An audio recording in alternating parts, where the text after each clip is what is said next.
नेहा ने सरकार को ललकारते हुए पुलिस वालों से कहा कि हिम्मत हो तो गिरफ्तार करो, लगाओ हथकड़ी।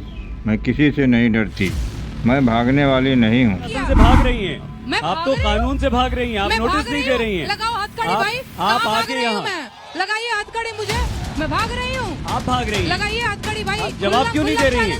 लगाइए हथकड़ी। जवाब क्यों नहीं दे रही हैं नेहा जी? सारे जवाब यहाँ दे देंगे आप। आपके सामने सवालों का जवाब दे रही हूँ। आज तक के पत्रकार का सवाल सरकार को गाली दे रही हैं। डीएम को रंगबाज कहने पर कहा कि हाँ, डीएम रंगबाज है। माँ बेटी मकान में जान देने को तैयार हैं, फिर भी पूरी रंगबाजी से मकान पर बुलडोजर चलाया जा रहा था। यही तो है रंगबाजी। नोटिस का जवाब न देने पर कहा कि नोटिस का जवाब मेरा वकील देगा। धीरे धीरे चालाक होती नेहा भी अब दांव पेच सीख रही हैं। नेहा की निडरता और बेबाकी ही उनके लिए खतरे की घंटी बनती जा रही है। इनके प्रहारों से बौखलाई सरकार चुप बैठने वाली नहीं है, कुछ न कुछ गुल तो खिलेगा ही। बिहार में जन्मी नेहा सिंह राठौर पुलिस से नोटिस मिलने के बाद भी निडर होकर बड़ी बेबाकी से सरकार से सवाल पर सवाल कर रही हैं।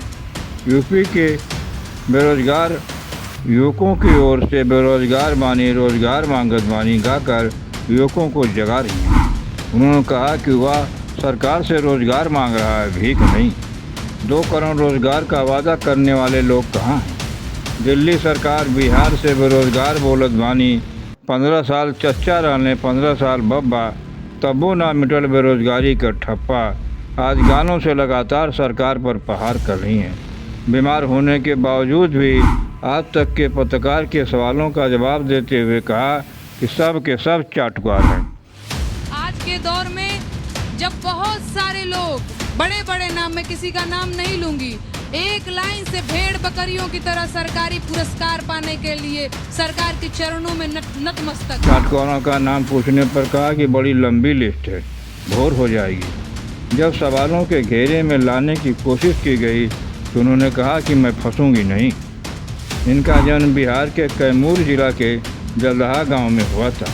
वह 3 भाई बहनों में सबसे छोटी हैं और कानपुर विश्वविद्यालय से ग्रेजुएट हैं। उनके गीतों का सफ़र आसान नहीं रहा। बचपन में गाने को लेकर कई बार पिट चुकी हैं। इनके माता पिता इनके गीतों के खिलाफ हैं। पिता लखनऊ में प्राइवेट नौकरी करते हैं, खुले में घूम रहे हैं सांड।